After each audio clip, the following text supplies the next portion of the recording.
lagi di mata kuliah Psikologi Komunikasi. Hari ini adalah pertemuan ke-9 di mana kita akan membahas terkait komunikasi organisasi. Pada kesempatan kali ini saya akan membahas fokusnya di leadership ya teman-teman, bagaimana seorang pemimpin yang baik, yang tepat ya di dalam sebuah perusahaan ataupun juga organisasi. Dimana kan sekarang ya teman-teman sedang menjalani studi ya di Prodi Manajemen Komunikasi, sehingga ya diharapkan teman-teman nantinya bisa bekerja di dalam sebuah organisasi dan perusahaan, dan bagaimana teman-teman memanage karyawan mungkin ya di dalam perusahaan tersebut, di dalam organisasi tersebut, yang pas itu seperti apa, yang sesuai itu seperti apa. Oke, kita akan masuk ke dalam pembahasan kita hari ini. Nah, di sini ada beberapa pengertian leadership ya teman-teman. Basically pengertian-pengertian ini diambil dari buku manajemen. Ada dasar-dasar manajemen, ada dasar-dasar kepemimpinan, kemudian manajemen of organizational behavior, gitu ya. Dalam pengertian ini biasanya di sini selalu disebutkan ya keseluruhan aktivitas atau tindakan yang mempengaruhi dan menggiatkan orang dalam usaha bersama, selalu ada ya tujuan bersama, kemudian juga mencapai suatu tujuan, proses yang mempengaruhi seseorang atau mengarahkan seseorang untuk mencapai sebuah tujuan yang ada di dalam perusahaan ataupun juga organisasi. Oke, nah dilihat dari pengertian tadi, dalam sebuah kepemimpinan itu biasanya ada 3 variabel inti. Yang pertama ada leader, yaitu ada pemimpinnya itu sendiri. Yang kedua itu ada follower ataupun juga karyawan mungkin di sini atau anggota di dalam sebuah organisasi. Kemudian ada situasi. Situasi di sini ya tadi ya untuk mencapai tujuan yang ingin dicapai oleh perusahaan ataupun juga organisasi. Nah, di mana ketiga variabel ini yang akan menentukan kinerja kepemimpinan dan juga kepuasan anggota kelompok seperti itu.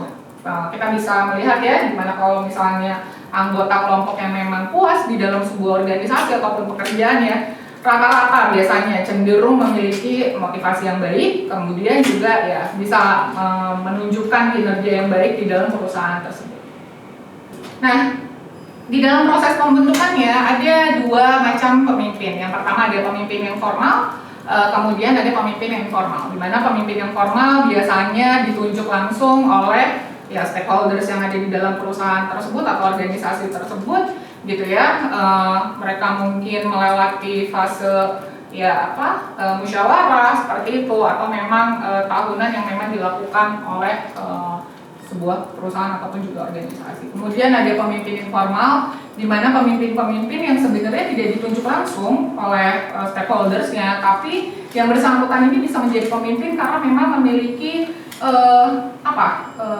keahlian tertentu misalnya, ataupun juga kepercayaan yang diberikan oleh anggota kelompoknya terhadap pemimpin tersebut.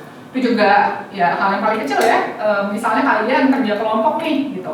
Biasanya ada 1 orang yang memang di dalam kelompok tersebut kalian percayai untuk bisa menghubungi dosen misalnya seperti itu, atau mengumpulkan, atau misalnya ya hal paling kecil memanage supaya pengerjaan tugas tersebut bisa terselesaikan dengan baik seperti itu. Itu adalah pemimpin-pemimpin yang sebenarnya sifatnya informal ya. Di dalam kelompok belajar kalian aja kadang-kadang suka ada karakter pemimpin yang muncul seperti itu. Oke, kemudian di dalam kepemimpinan itu biasanya seorang leader itu memiliki otoritas dan juga power, di mana otoritas itu berkaitan dengan hak-hak yang memang dimiliki oleh seorang pemimpin. Bagaimana apa sih yang bisa dia lakukan untuk bisa membuat dia mengambil keputusan ataupun tindakan yang tepat untuk mengarahkan para anggotanya seperti itu.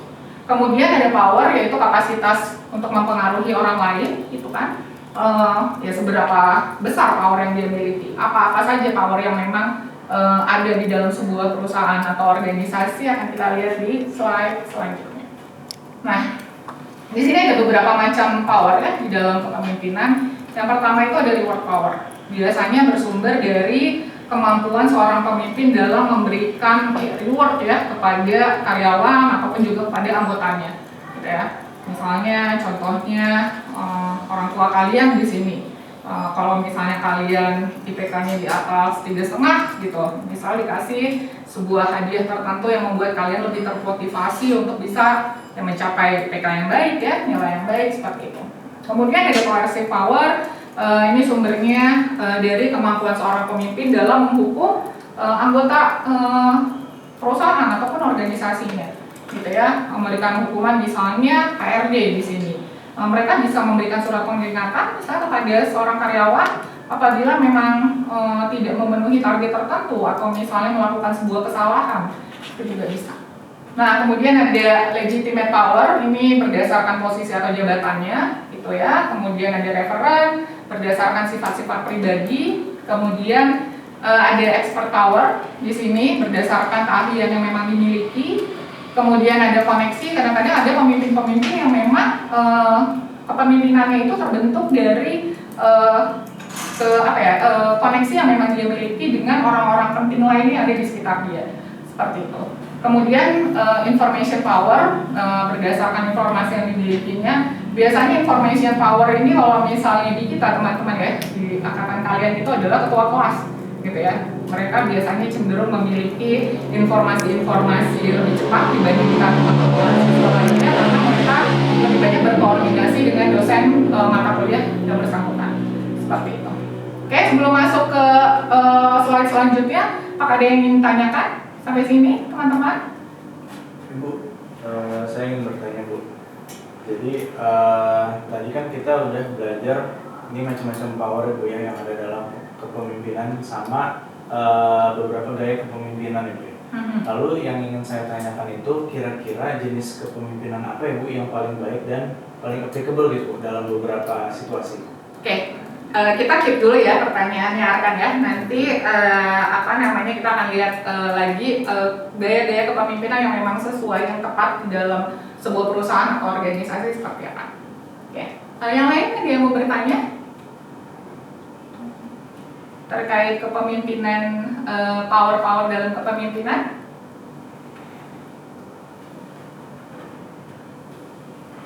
Oke. Kalau gitu saya nanya deh, kalau misalnya expert power, contohnya seperti apa? Oke, Dina?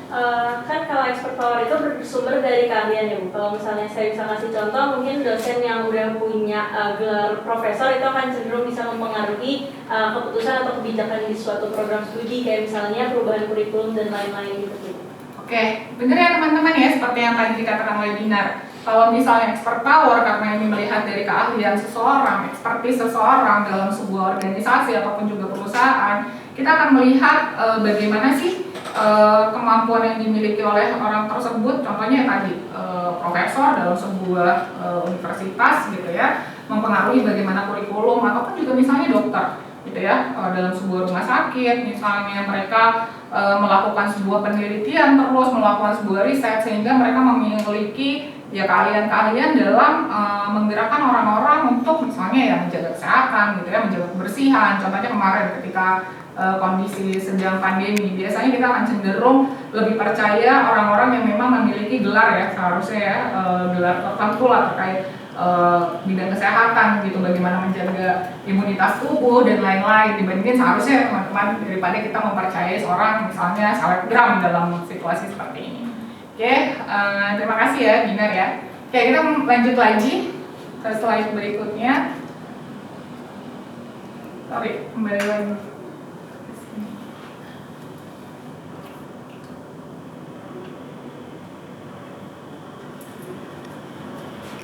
Oke, nah ini ada beberapa pendekatan dalam leadership dalam ya kepemimpinan seseorang memimpin sebuah perusahaan ataupun organisasi. Yang pertama itu trait yang dimiliki oleh leader. Biasanya ya ada karakteristik perilaku seorang pemimpin yang memang cenderung memiliki level kepemimpinan yang lebih baik dibandingkan dengan orang-orang lain.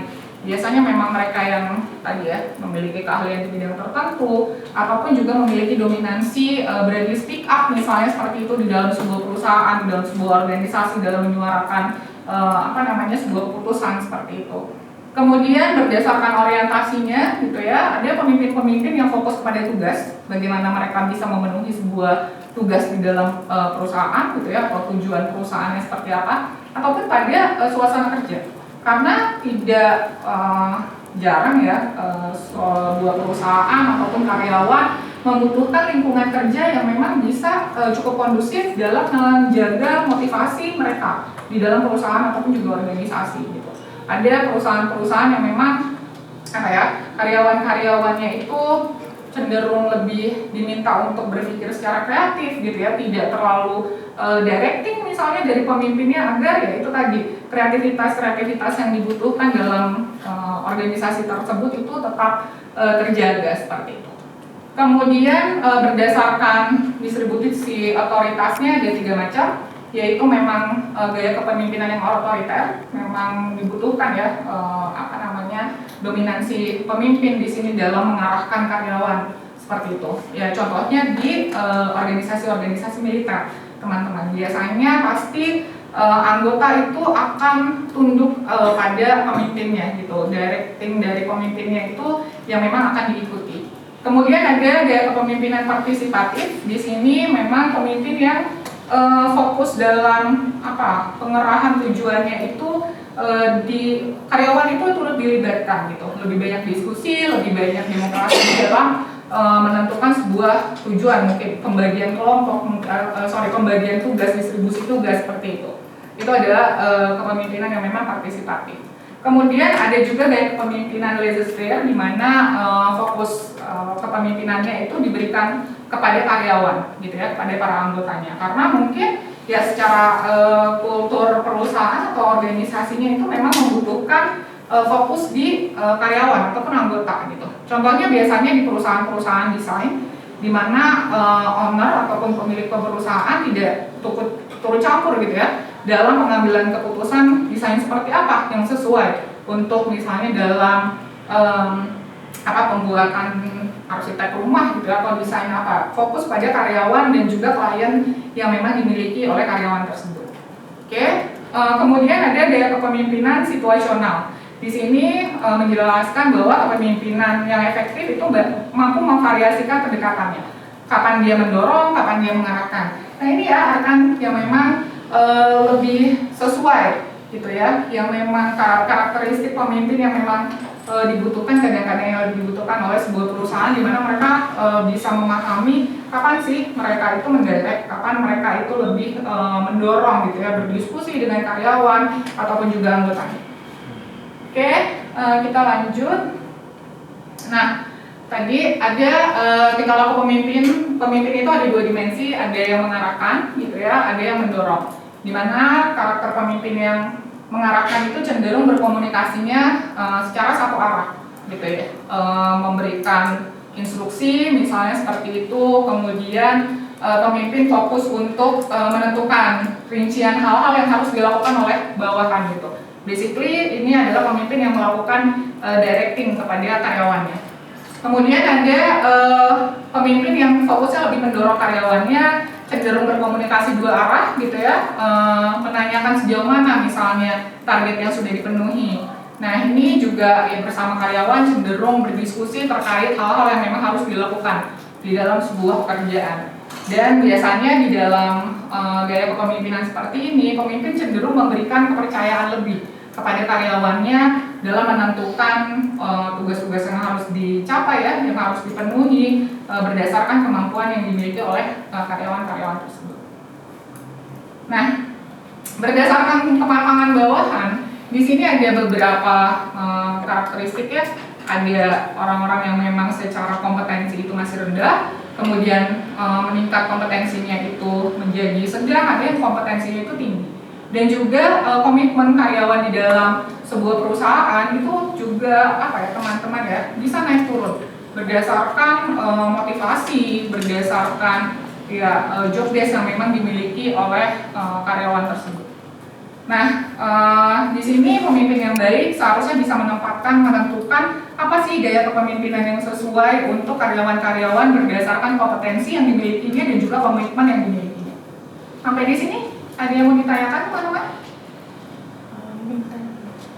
Saya Nanda, silakan.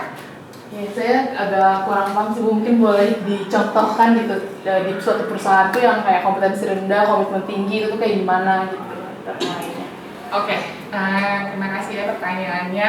Nah, kita lihat di slide selanjutnya. Di sini orang-orang dengan kompetensi yang rendah tapi memiliki komitmen yang tinggi adalah biasanya orang-orang yang baru masuk ke dalam sebuah perusahaan. Itu berdasarkan lama kerja biasanya ya, kompetensi ya kan. Kalau misalnya kita baru masuk, biasanya kita cenderung masih belum memahami lah job desk kita itu seperti apa sih batasannya gitu ya. Culture perusahaan kita itu seperti apa batasannya, seperti itu. Oke, sorry teman-teman.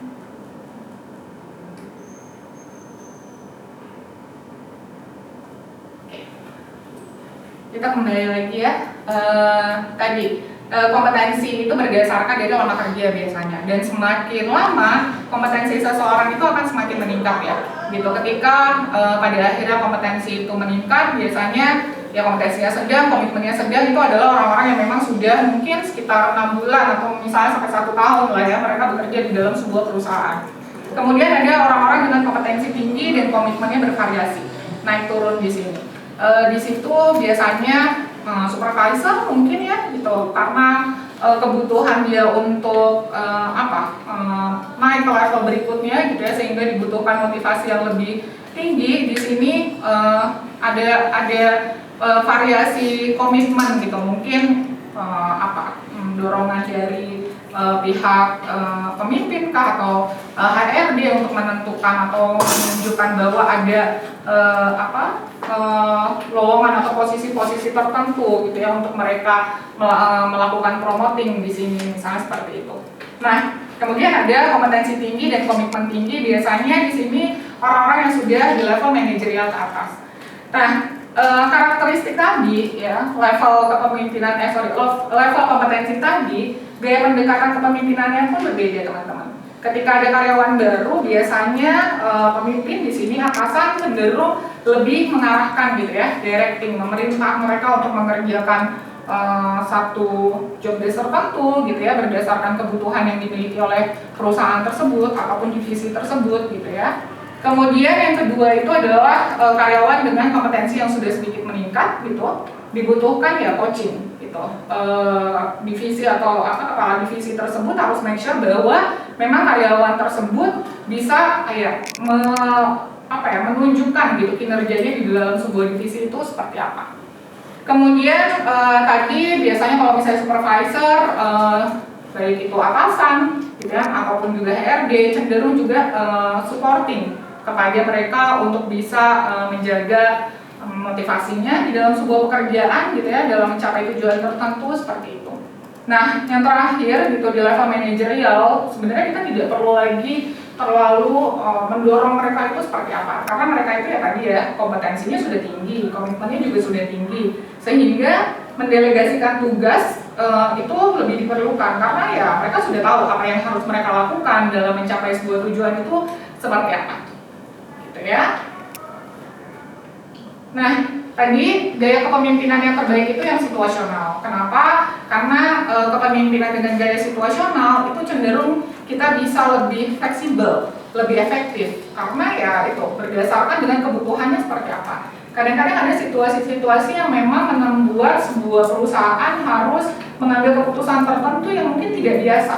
Gitu. Contohnya dalam kondisi pandemi kemarin, banyak perusahaan-perusahaan yang mungkin mengubah gaya kerja di dalam perusahaannya itu seperti apa agar bisa lebih efektif gitu, baik itu berkaitan dengan waktu kerja misalnya gitu ya, baik itu berkaitan dengan siapa mereka bekerja sama, seperti itu juga menentukan mereka gitu ya.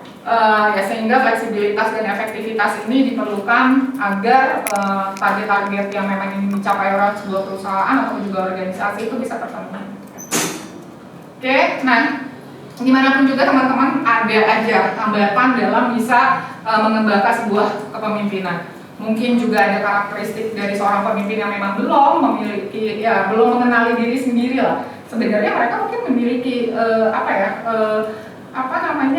kapasitas untuk memimpin, tapi mereka belum terlatih, belum bisa memunculkan hal tersebut.